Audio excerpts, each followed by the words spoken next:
Fashion Week semaine chic, allez bleu électrique. Fashion Week semaine chic, allez bleu électrique. M'envoyer à leurs pieds, je devrais me mettre à voler.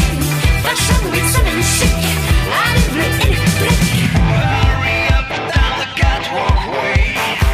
One less drink in your hand, one more dance in your hand. Hurry up down the catwalk way. One less drink in your hand, one more dance in your hand. Avec Choukri Jaraya, pour le Fashion Post, on va parler d'une expertise qui regroupe justement une fédération, la Fenatex. Nous sommes à la Fashion Week de Tunis. Je suis ravi de vous rencontrer. On va justement parler de ce lien entre la culture, l'art, l'artisanat et l'industrie. Je vous remercie pour votre venue. Vous nous avez honoré de votre présence pour ce Fashion Week.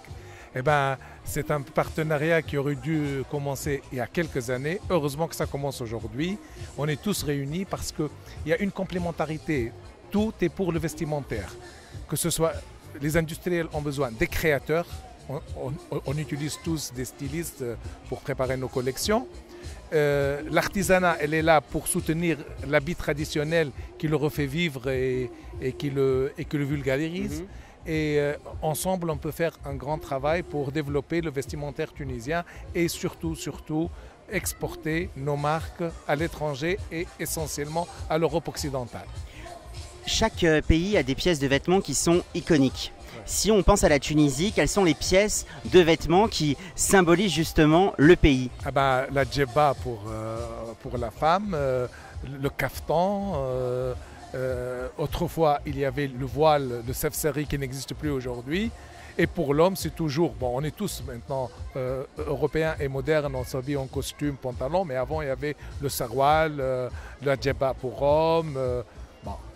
C'est pas pratique pour le porter, mais ça existe toujours. Hein. Ça revient chez Vivienne Westwood, le sarouel. Absolument. C'est absolument tendance. Oui, ça me permet de rebondir sur une question entre l'artisanat, le savoir-faire, cette expertise, des belles étoffes, des broderies. Comment est-ce qu'on arrive à aller vers une modernité et à rencontrer différents marchés? Parce que votre objectif, c'est de rayonner à l'international. Absolument.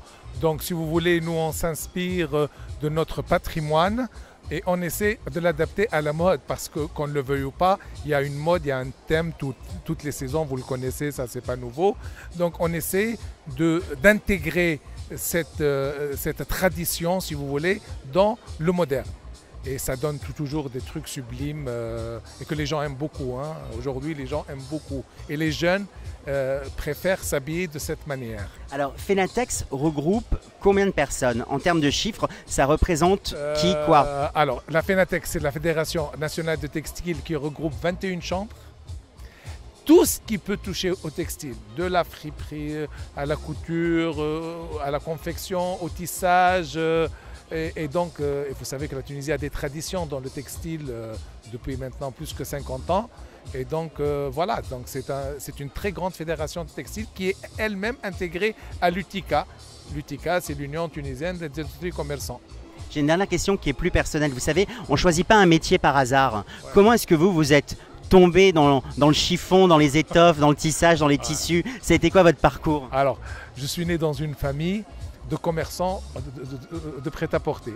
Mes deux grands-pères, paternels et maternels, mon père et tous mes oncles sont des commerçants, des négociants en vêtements. Ils avaient leur magasin et toutes les femmes tunisiennes sont des couturières. Moi, j'ai fait des études de gestion, donc d'économie de gestion après le bac. Et quand j'ai terminé, je voulais avoir quelque chose. J'ai épousé une femme, par hasard.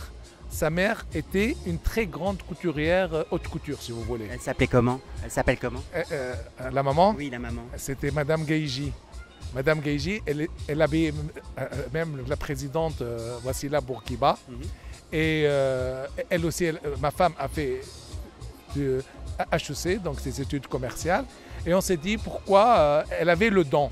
Elle avait le don. Donc elle est allée se former dans la couture et tout ça. Et on a lancé une petite usine, un petit atelier de confection qui, au fur et à mesure, a grandi. C'est devenu maintenant, après 30 ans, une industrie avec une marque locale, des magasins. Et voilà. Je suis né dans le chiffon, j'étais obligé de le suivre. Vie publique, vie privée, une histoire d'amour qui, de fil en aiguille, nous ramène à Fénatex. J'étais ravi de vous rencontrer. Merci beaucoup. Comment est-ce que vous vous sentez? Parce qu'on est dans un lieu qui est magnifique, l'amphithéâtre de Carthage. C'est quoi votre émotion ce soir? L'amphithéâtre de Carthage, là, vous me donnez la chair de poule, on en parle.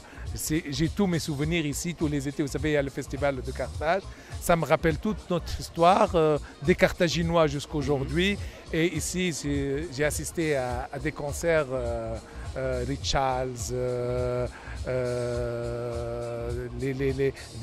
des Iraniens qui sont venus chanter, des Arabes, des Français, Gérard Lenormand, je me rappelle, Michel Sardou, ils sont tous passés par là. Donc, la diversité est une richesse. J'étais ravi de vous rencontrer. On nous souhaite une très belle Fashion Week Tunis.